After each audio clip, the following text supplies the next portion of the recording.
Welcome to Cambridge English Language Institute. This is Ansar Ahmed and today's video I am going to talk about thermoregulation. ये जो topic है second year की value से chapter number 2 से है कि thermoregulation basically क्या है. सो ये वर्ड जो है दो वर्ड से लिया है. थर्मो का मतलब क्या होता है? थर्मो का मतलब है that is called temperature. That is called temperature. इसका मतलब क्या होता है? टेम्परेचर होता है.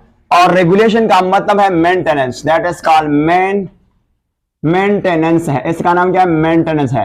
तो हम सिंपली डिफाइन करते हैं the maintenance of body temperature. ऐसे हम क्या कहते हैं? The maintenance that is called maintenance of body temperature body temperature that is called body temperature. Maintenance of body temperature by living organism is called what? Living organism is called what? Is called thermoregulation. Thermoregulation क्या है? कि जो एक organism है अगर वो अपना body temperature maintain करता है उसको हम क्या कहते हैं? उसको हम थर्मोरेगुलेशन कहते हैं. अब अगर हम देखें ना, टेम्परेचर जो है वो इन्फ्लुएंस करता है, इफेक्ट करता है. कौन सी चीज को इफेक्ट करता है? सबसे पहले बात करेंगे दैट इज कॉल्ड टेम्परेचर. अगर हम बात करेंगे टेम्परेचर की तो ये इन्फ्लुएंस करता है, इफेक्ट करता है. कौन सी चीज इफेक्ट करता है? इन्फ्लुएंस का मतलब होता है इन्फ्लुएंस का मतलब होता है इफेक्ट करता है. कौन सी चीज को ये इफेक्ट करता है? Metabolic activity of animal. किसको इफेक्ट करता है? That is called metabolic activity. That is called activity of animals and a मुख्तलिफ way, or you can say that is called animals. किस तरह इफेक्ट करता है? in a different ways. For example, अगर हम क्या करें, that is called temperature है. टेम्परेचर क्या करता है? इफेक्ट करता है. सबसे पहला कौन सा चीज ये इफेक्ट करता है? that is called rate of enzyme activity. Rate of enzyme activity, that is called enzyme activity. We call it here activity here. And also rate of, that is called, हम याद करते हैं, that is called rate of movement. That is called movement of atoms and molecules. That is called molecules. इस बात को understanding की कोशिश करते हैं. देखो आपको पता है टेम्परेचर जब ज्यादा होता है तो हमारे एंजाइम की एक्टिविटी ज्यादा होता है. बट आपको पता है ऑप्टिमम टेम्परेचर की मैं बात करता हूं. अगर एंजाइम कम होते हैं तो हमारा जो एंजाइम की एक्टिविटी वो कम होता है. दूसरा बात ये है कि जो टेम्परेचर है ना, ये बेसिकली डायरेक्ट इफेक्ट करता है. कौन सी चीज को इफेक्ट करता है? अगर मैं यहां पे बात करूंगा टेम्परेचर जो है ना, दैट इज कॉल्ड टेम्परेचर, तो ये डायरेक्टली इफेक्ट करता है कौन सी चीज? एक ऑर्गेनिज्म की हेल्थ को इफेक्ट करता है. That is called health. और इसकी ग्रोथ को इफेक्ट करता है. That is called growth of organism को क्या करता है? इफेक्ट करता है.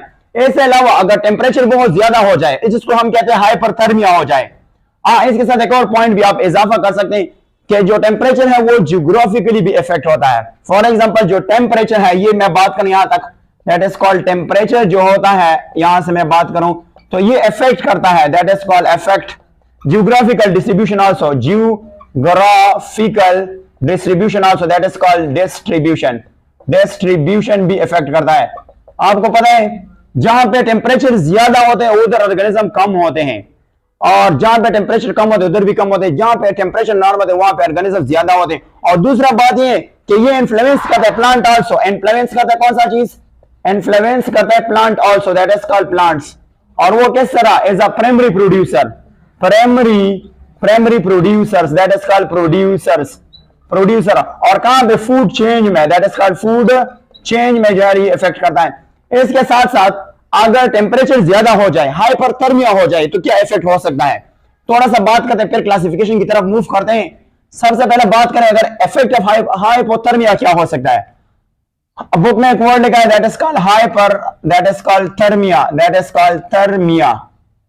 ये दो वर्ड से लिया है. हाइपर कहते हैं हाई, HIGH. थर्मिया कहते हैं temperature. That is called temperature. इसका नाम क्या है? टेम्परेचर. अगर टेम्परेचर ज्यादा हो जाए तो ऑर्गेनिज्म को क्या नुकसान होता है? ऑर्गेनिज्म के जो अर्गन होते हैं, अर्गन, इसके फंक्शन जो है वो आपके बुक में अल्टर होना यानी चेंज हो सकता है. इस अर्गन जो है वो क्या कहता है? अपना फंक्शन जो है वो क्या करता है? चेंज कर सकता है. और इवन क्या हो सकता है? इससे ऑर्गेनिज्म जो अगर हाइपोथर्मिया हो जाए ना तो इससे ऑर्गेनिज्म किल हो सकता है. ऑर्गेनिज्म जो है वो किल हो सकता है. अगर हमारी बॉडी की बात करें, अगर टेम्परेचर ज्यादा हो जाता है तो हमारा बॉडी प्रोटीन से बना होता है, और प्रोटीन आपको पता है डीनेचर होता है हाई टेम्परेचर पे, तो हम डेथ भी पॉसिबल है, यानी हम मर सकते हैं। इसके अलावा हम एक क्लासिफिकेशन करवाते हैं। क्लासिफिकेशन ये है on the basis we call it here on the basis of, that is called maintenance of body heat, that is called maintenance of body heat, heat को मेंटेन करने के लिए हमें दो तरह के ऑर्गेनिज्म है। कितने तरह के ऑर्गेनिज्म है? दो तरह के ऑर्गेनिज्म है। फर्स्ट वन को हम कहते हैं पोकिलोथर्म्स। कौन से हैं पोकिलोथर्म्स ऑर्गेनिज्म? कौन से हैं पोकिलोथर्म्स? को हम एक और नाम भी देते हैं, कूल ब्लडेड एनिमल। इसको हम कहते हैं cool blooded, that is called blooded animals, इसका नाम दे सकते हैं, that is called cool blooded animal. इसको हम एक्टोथर्म भी कहते हैं, एक्टोथर्म्स भी कहते हैं, दैट इज कॉल्ड एक्टोथर्म्स भी कहते हैं। पोकिलोथर्म कौन से एनिमल्स होते हैं? Those animal which are unable to maintain their body temperature. ये क्या कर सकता है? अपना बॉडी टेम्परेचर को मेंटेन नहीं कर सकता है। Those, that is called those animal, that is called animal which are unable to maintain, which are unable to maintain, that is called maintain body temperature, that is called body temperature, we call that temperature। तो फिर ये किस तरह काम करता है इसकी मैं एक एग्जांपल दूंगा ना। फॉर एग्जांपल इनमें से आते हैं इनवर्टेब्रेट। इनमें से कौन कौन से ऑर्गेनिज्म आते हैं? इनमें से इनवर्टेब्रेट आते हैं, दैट इज कॉल्ड इनवर्टेब्रेट आ सकते हैं। इसके अलावा इनमें आ सकते हैं, दैट इज कॉल्ड फिशेस आ सकते हैं, इनमें आ सकते हैं एम्फीबियंस आ सकते हैं, एम्फीबियंस आ सकते हैं। एम्फीबियंस के अलावा इनमें से और कौन से आते हैं? फिश भी और रेप्टाइल्स भी आ सकते हैं, दैट इज कॉल्ड रेप्टाइल्स आ सकते हैं। इनमें से क्या आ सकते हैं? रेप्टाइल आ सकते हैं। तो ये फिर क्या करता है? ये बॉडी की टेम्परेचर मेंटेन नहीं कर सकते। फॉर एग्जांपल मैं एक एग्जांपल देता हूं, फ्रॉग जो होता है, तो फ्रॉग आपको पता है ये गायब हो जाते हैं विंटर में। आपको पता है ये बॉडी की टेम्परेचर मेंटेन नहीं कर सकते एक्सटर्नल एनवायरनमेंट के साथ, तो ये फिर क्यों में जाते हैं, गार में जाते हैं, और उन्हें उसको कहते हैं विंटर स्लीप, जिसको हाइबरनेशन भी कहा जाता है। तो वो जो है वो गायब हो जाता है। दूसरा इसके खिलाफ जो है ना उसका नाम है होमोथर्म्स। होमोथर्म्स कौन से एनिमल्स होते हैं? तो इसकी तरफ आते हैं। अगर हम बात करेंगे दैट इज कॉल्ड होमोथर्म्स। ये ऐसे एक शॉर्ट क्वेश्चन बोर्ड के पेपर में आ सकता है कि जो है इन दोनों में क्या फर्क है। तो हम बात करेंगे होमोथर्म्स की तरफ आते हैं। होमोथर्म्स, दैट इज कॉल्ड होमोथर्म्स। होमोथर्म्स को हम क्या नाम देंगे? इसको वार्म ब्लडेड एनिमल भी कहते हैं, वार्म ब्लडेड एनिमल्स भी कहा जाता है, एनिमल्स भी कहा जाता है। इसके साथ हम इसको एंडोथर्म्स भी कहा जाता है, एंडोथर्म्स भी कहा जाता है, दैट इज कॉल्ड थर्म्स। ये कौन से ऑर्गेनिज्म होते हैं? ये वो एनिमल होते हैं जो बॉडी टेम्परेचर को मेंटेन करता है। ये क्या कहते हैं? Those animal that is called animals which are able to maintain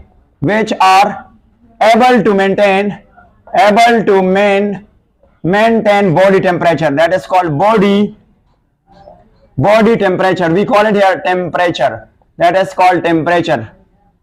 इसकी एग्जांपल ऐसी है, अगर ह्यूमन की एग्जांपल ले ली, जब गर्मी आता है तो इंसान जो है वो फैन लगाते हैं, इसलिए लगाते हैं कि इसका जो इंटरनल टेम्परेचर है वो ज्यादा होता है, वो कम हो जाते हैं। सर्दी आ जाए तो ये आपको क्या लेता है, यानी कोट पहनता है, क्योंकि इसकी इंटरनल टेम्परेचर को बढ़ाने की कोशिश करते हैं। इनमें से एग्जांपल आप लिख सकते हैं, इनमें से बर्ड्स आते हैं, और इसके अलावा इसमें आते हैं दैट इज कॉल्ड मैमल्स आते हैं, मैमल्स जो बच्चों को मिल्क देते हैं। इसके अलावा एनिमल जो हीट गेन करते हैं वो दो तरीकों से गेन करते हैं। एनिमल्स अगर देखें, एनिमल्स तो अगर ये हीट गेन करते हैं ना, एनिमल्स हीट कहां से गेन करते हैं? हीट गेन करते हैं विद टू सोर्सेस। इसके दो जराए हैं, सोर्सेस। सबसे पहला ये है chemical reaction of ingested nutrients. जब ये फूड खाते हैं तो उससे किससे क्या मिलता है? इससे उसको हीट मिलता है। नंबर फर्स्ट है chemical, that is called chemical reaction, we call it here reaction of, that is called ingested food, ingested, and that is called nutrient, we call it here nutrients। ऐसे ही जो है वो food मिलता है। दूसरा from external environment, we call it here from, that is called external environment, external environment, that is called environment से उसको heat मिलता है। खासकर radiant energy, that is called, we call it there radiant energy, और वो कहां से? सन से जो आते हैं, from sun, we call it here from sun। अच्छा, कुछ ऐसे ऑर्गेनिज्म होते हैं, यानी to some extent different groups of organism होते हैं, वो क्या करते हैं, हीट को जनरेट करता है और कंज्यूम करता है, वो वेरिएबल होता है, यानी वो मुख्तलिफ होता है। अब अगर हम और डिस्कस करें ना, जिसको हम नाम दिया था, that is called ectotherms, that is called ectotherms. तो एक्टोथर्म्स कौन से होते हैं, ये हीट कहां से लेते हैं, ये हीट लेते हैं, दैट इज कॉल्ड, हीट लेता है एनवायरमेंट, एक्सटर्नल एनवायरमेंट से लेता है, दैट इज कॉल्ड एनवायरमेंट से, दैट इज कॉल्ड कहां से लेता है, एनवायरमेंट से लेता है। और इसकी एग्जांपल मैंने आपको बताया कि ये जो एक्टोथर्म, इसकी एग्जांपल है इनवर्टेब्रेट्स है, एम्फीबियंस है, इसके अलावा रेप्टाइल्स है और फिशेस वगैरह है। इसके अलावा जो दूसरा है जिसको हम एंडोथर्म्स कहते हैं, या इसको हम क्या नाम है, homothermic, that is called thermic animals, इसको कहते हैं होमोथर्मिक एनिमल्स। ये आपके बुक में लिखा है ना, ये इंडिपेंडेंट फ्रॉम एनवायरमेंट होते हैं, ये एनवायरमेंट से हीट नहीं लेते हैं, ये हीट लेते हैं हाई मेटाबॉलिक एक्टिविटी से। कहां से लेते हैं, हाई मेटाबॉलिक एक्टिविटी से, मेटाबॉलिक एक्टिविटी से क्या करता है, हीट को जनरेट करता है, हीट को जनरेट करता है और वो फिर क्या करता है, वो फिर कंज्यूम करता है, हीट को जनरेट करता है और कंज्यूम करता है, उसको हम बेसिकली क्या नाम है, होमोथर्मिक एनिमल्स का नाम है। इसकी एग्जांपल ये है द ग्रेट, इसकी एग्जांपल ये है the great, that is called the great white shark, SHARK, book में गिवन, इसकी पिक्चर भी गिवन है। इसके अलावा फ्लाइंग इंसेक्ट, इसके अलावा कौन से हैं, फ्लाइंग इंसेक्ट है, फ्लाइंग इंसेक्ट है। इसके अलावा बर्ड्स है, इसके अलावा क्या है, बर्ड्स है। और इसके अलावा पोलर बियर है, दैट इज कॉल्ड पोलर, और बियर्स है, दैट इज कॉल्ड बियर्स वगैरह है, दैट इज कॉल्ड। तो ये था बेसिकली क्या, ये था बेसिकली टर्म